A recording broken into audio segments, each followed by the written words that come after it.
আসসালামু আলাইকুম।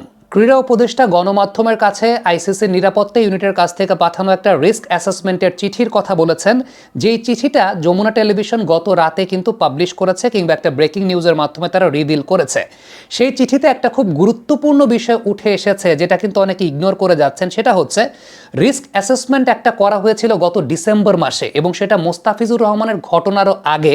সেই রিস্ক অ্যাসেসমেন্টে আইসিসি যেমনটা জানতে পেরেছিল, বাংলাদেশের জন্য ইন্ডিয়াতে গিয়ে টি-20 ওয়ার্ল্ড কাপে পার্টিসিপেট করার যে রিস্কটা, সেটা মডারেট টু হাই, অর্থাৎ মাঝারি থেকে উচ্চ মাত্রার ঝুঁকির মধ্যে আছে যদি বাংলাদেশ টি-20 ওয়ার্ল্ড কাপে ইন্ডিয়াতে গিয়ে পার্টিসিপেট করে। এবং এটা কিন্তু ডিসেম্বর মাসের রিস্ক অ্যাসেসমেন্ট।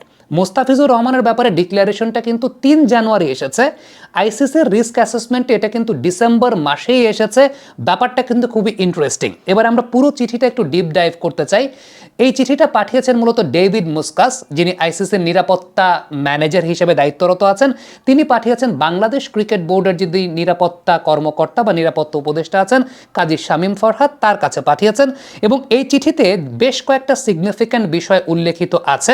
আমি যদি প্রথম ডটটার দিকে একটু যাই, সেই জায়গাটা মোস্তাফিজুর রহমানের ঘটনাটা বর্ণনা করা আছে যে বাংলাদেশ ক্রিকেট বোর্ড তার পরিপ্রেক্ষিতে আইপিএল এখানে দেখানো নিষিদ্ধ করেছে এবং ইন্ডিয়াতে গিয়ে তারা খেলতে চায় না, সেই কথা বলেছে। তবে 2 নম্বর ডট থেকে যে বিষয়টা আসলে লেখা, সেটা হচ্ছে independent risk assessment were completed in December 2025। অর্থাৎ এখানে কিন্তু বলা হচ্ছে যে এই রিস্ক অ্যাসেসমেন্টটা ডিসেম্বর 2025-এ করা হয়েছিল, which agree that the assessed risk to the টি-20 world cup to be staged in India is moderate. অর্থাৎ ইন্ডিয়ার মাটিতে বিশ্বকাপটার আয়োজনটা আসলে রিস্ক ফ্যাক্টরটা মডারেট, মানে মাঝারি মানের, whereas the risk assessment for Bangladesh is moderate to high. কিন্তু বাংলাদেশের পার্টিসিপেট করাটা ইন্ডিয়ার মাটিতে গিয়ে বিশ্বকাপে, সেটা হচ্ছে মাঝারি থেকে উচ্চমাত্রার ঝুঁকিতে আছে। সো এই যে পয়েন্টটা, এই পয়েন্টটা কিন্তু এখানে একদম উল্লেখিত যে ডিসেম্বর 2025 সালে আইসিসি যখন ইন্ডিপেন্ডেন্ট রিস্ক অ্যাসেসমেন্ট করেছিল, তখন তারা জেনেছিল যে এই টুর্নামেন্টটা ইন্ডিয়াতে আয়োজন করার যে রিস্কটা, সেটা মডারেট, কিন্তু বাংলাদেশের জন্য ইন্ডিয়াতে গিয়ে পার্টিসিপেট করার জায়গাটা সেটা মডারেট টু হাই, অর্থাৎ মাঝারি থেকে উচ্চমাত্রার ঝুঁকিতে আছে। এবার পরের লাইনটাই পড়তে চাই, to support this assessments a short form of risk assessment has been commissioned war states that the assumed risk remains as moderate with no specific threat to the Bangladeshi team being identified, with the caveat that the presence of Mustafizur Rahman may be problematic if religious extremism becomes kinetically engaged. এই রিপোর্টের ভিত্তিতে ICC কিন্তু পরবর্তী সময় আরেকটা assessment করেছে। সেই অ্যাসেসমেন্টে তারা যেমনটা দেখতে পেয়েছে, সেটা হচ্ছে যে এই রিস্ক ফ্যাক্টরটা কিন্তু এখনও মডারেটই আছে। যদিও কোনো স্পেসিফিক থ্রেট এখন পর্যন্ত বাংলাদেশ টিমের প্রতি আসে নাই, কিন্তু মোস্তাফিজুর রহমানের পার্টিসিপেশনটা এই জায়গাটায় প্রবলেমেটিক একটা ব্যাপার হতে পারে, বিশেষ করে যখন এই ধর্মীয় উগ্রবাদী সংগঠনগুলো এই জায়গাটায় এঙ্গেজড হচ্ছে। সো আলটিমেটলি এই জায়গাটাই কিন্তু একটা বিষয় একদম সামারি করে দিলে উল্লেখযোগ্য, সেটা হচ্ছে 2025 সালের ডিসেম্বর মাসে আইসিসি এই অ্যাসেসমেন্টটা করেছিল, এবং সেই অ্যাসেসমেন্টটার পর যখন বাংলাদেশের তরফ থেকে এরকম একটা লেটার আইসিসির কাছে গেছে, তারা নিরাপত্তা নিয়ে শঙ্কা প্রকাশ করেছে, তারা সেটা একটা রিঅ্যাসেস করেছে। ওই রিঅ্যাসেস করে দেখেছে যে এখনও এই টুর্নামেন্টে বাংলাদেশের পার্টিসিপেশনটা কিন্তু মাঝারি মানের ঝুঁকিতে আছে, যদিও স্পেসিফিক কোনো থ্রেড নাই, তবে মোস্তাফিজুর রহমানের ইনভলভমেন্টটা একটা প্রবলেম ক্রিয়েট করতে পারে। সো আলটিমেটলি এটা কিন্তু ডিসেম্বর 2025 সালেই একটা ঘটনা, মানে একটা অ্যাসেসমেন্ট হয়ে গিয়েছিল যে বাংলাদেশের জন্য এই জায়গায় অংশগ্রহণ করাটা মাঝারি থেকে উচ্চমাত্রার ঝুঁকিতে আছে। মাইন্ডেড আরেকটা বিষয় বলে নেই, সেটা হচ্ছে যে আমাদের দেশে একটা মিস ইন্টারপ্রিটেশন চলে যে আইসিসি নাকি বলেছে যে তোমরা মুস্তাফিজকে নিতে পারবা না, আইসিসি নাকি বলেছে যে তোমাদের ইলেকশন পেছাতে হবে। এরকম তো কোনো কিছু না। আইসিসি একটা রিস্ক অ্যাসেসমেন্টের জায়গা তারা দিয়েছে যে এই রিস্কগুলো বাংলাদেশের আছে, এবং এটা কিন্তু 2025 সালের ডিসেম্বর মাসে আইসিসি ফাইন্ড আউট করেছিল।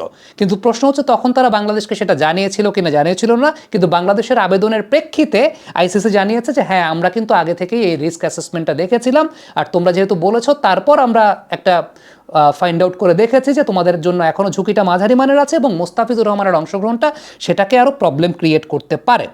এবার পরবর্তী যে স্টেজটা, সেখানে যাব যে বাংলাদেশের ওয়ার্ম আপ গেম আছে বেঙ্গালুরুতে, বাংলাদেশের ম্যাচগুলো আছে মুম্বাই এবং কলকাতাতে। এই জায়গাটাতে এই পার্সপেক্টিভ থেকে ম্যাচ ডের যে অ্যাসেসমেন্টটা আছে, সেখানে মিডিয়াম টু লো, অর্থাৎ নিম্ন থেকে মাঝারি থেকে নিম্ন ঝুঁকির মধ্যে বলা আছে, এবং সেই জায়গায় একজনের নামও বলা আছে যিনি বিসিসিআইয়ের ইভেন্ট সিকিউরিটি তে কাজ করেন, সিবি মনিলদার এরকম একটা নাম, former IPS leader in Kolkata, অর্থাৎ তাকে দিয়েও এখানে অ্যাসেসমেন্ট করানো হয়েছিল এবং সেই জায়গাটাও কিন্তু বলা আছে যে বাংলাদেশের ম্যাচ ডের যে ঝুঁকিটা সেই ঝুঁকিটা মাঝারি থেকে নিম্নমানের ঝুঁকি। পরবর্তী যে পয়েন্টটা সেটা খুব ইন্টারেস্টিং, সেটা হচ্ছে যে বাংলাদেশের ম্যাচগুলো মুম্বাই এবং কলকাতাতে আছে, সেই জায়গায় প্লেয়ারদের জন্য যে রিস্ক ফ্যাক্টর, সেই রিস্ক ফ্যাক্টরটা মডারেট অর্থাৎ মাঝারি মানের, কিন্তু বাংলাদেশের সমর্থক বা দর্শক যারা আছেন তাদের জন্য ঝুঁকিটা মডারেট টু হাই, মানে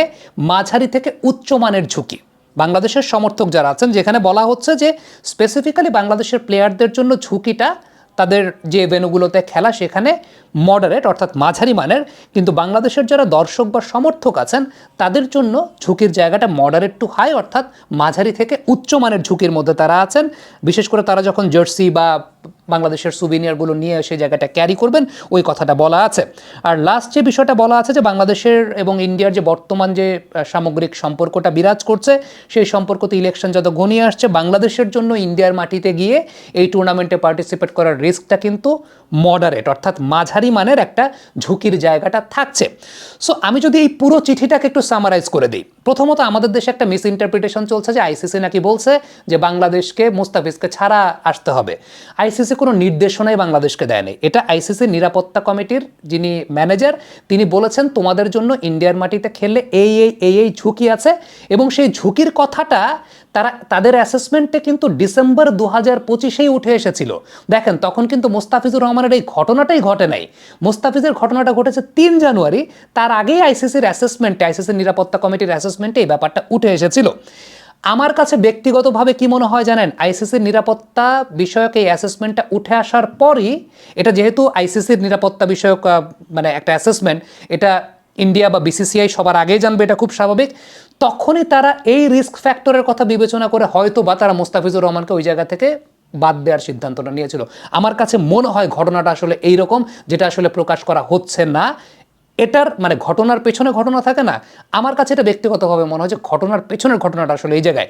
তার মানে তো একদম হিসাবটা ক্লিয়ার কোন জায়গাটায়, সেটা হচ্ছে যে বাংলাদেশের জন্য ইন্ডিয়ার মাটিতে গিয়ে এই টুর্নামেন্টে পার্টিসিপেট করাটা যে মাঝারি থেকে উচ্চমানের ঝুঁকির মধ্যে আছে, সেটা তো ডিসেম্বর মাসেই ক্লিয়ার হয়ে যাওয়ার কথা, এবং তখনই বাংলাদেশের কাছে এটা জানানোর কথা। এবং বাংলাদেশে যদি তখনও আপিল করতো, ধরেন মোস্তাফিজের ঘটনা ঘটে নাই, বাংলাদেশ তখনও আপিল করলেও কিন্তু আলটিমেটলি এটা আইসিসির নৈতিক দায়িত্বের মধ্যে পড়ে বাংলাদেশের ভেন্যুটা চেঞ্জ হয়ে যাওয়া। মিস ইন্টারপ্রিটেশন যেটা হচ্ছে যে আইসিসি বাংলাদেশকে এই নির্দেশনা দিয়েছে, ভাই আমরা তো ইন্ডিয়াতে খেলতেই চাই নাই, আইসিসি আমাদেরকে নির্দেশ দিবে কি? আমরা তো বলছি যে আমরা খেলবো না, নাকি আমরা বলতেছিলাম আমরা ইন্ডিয়াতে খুব খেলতে চাই, আমরা ইন্ডিয়াতে খেলতে খুব আগ্রহী, এই কথা কি আমরা বলতেছিলাম? এই কথা তো আমরা বলতেছিলাম না যে আইসিসি আমাদেরকে নির্দেশনা দিবে, ঠিক আছে তোমরা যদি ইন্ডিয়াতে খেলতে চাও তাহলে মোস্তাফিজরা বাদ দিয়ে আসো, ইলেকশন পিছিয়ে দাও, আর তোমরা তোমাদের দর্শকদেরকে জার্সি পরে ঘুরতে বলবা না। সেটা তো না, আমরা তো খেলতেই চাই নাই ইন্ডিয়াতে। আমরা যে ইন্ডিয়াতে খেলতে চাই নাই, সেটার পরিপ্রেক্ষিতে আইসিসির এই যে মেইলটা যেটা এতক্ষণ আপনাদেরকে পড়ে শোনালাম, নিরাপত্তা ম্যানেজার যেটা পাঠিয়েছেন, সেটা তো আমাদের পক্ষেই পাঠিয়েছেন দেখছি, আর সবচেয়ে ইম্পর্টেন্ট কথা হচ্ছে এই রিস্ক ফ্যাক্টরটা ডিসেম্বর মাসেই কিন্তু এসেছে, যেখানে বাংলাদেশের টুর্নামেন্টে পার্টিসিপেট করার ঝুঁকিটা মাঝারি থেকে উচ্চমানের ঝুঁকি। সো আমাদের এখানে মিডিয়াতে আসলে কথা অনেক মিস ইন্টারপ্রেট হয়, কেউ স্পেসিফিক কোনো কিছু না জেনে কথাবার্তা বলেন কিনা সেটাও একটা, এবং এটা মানুষের মাঝে ইন্টারপ্রিটেশন জনিত একটা প্রবলেম তৈরি করে, এটা প্রতিটা ক্ষেত্রে ইন্টারপ্রিটেশন জনিত একটা প্রবলেম আসলে তৈরি করে ফেলে।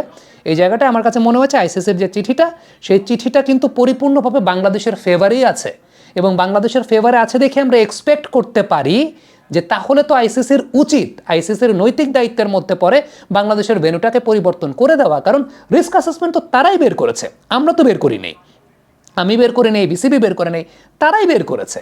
তার মানে বাংলাদেশের যে দাবিটা সেটা তো তারাই জানাচ্ছে। কমেন্ট বক্সে আপনাদের মন্তব্য মতামত জানতে চাই।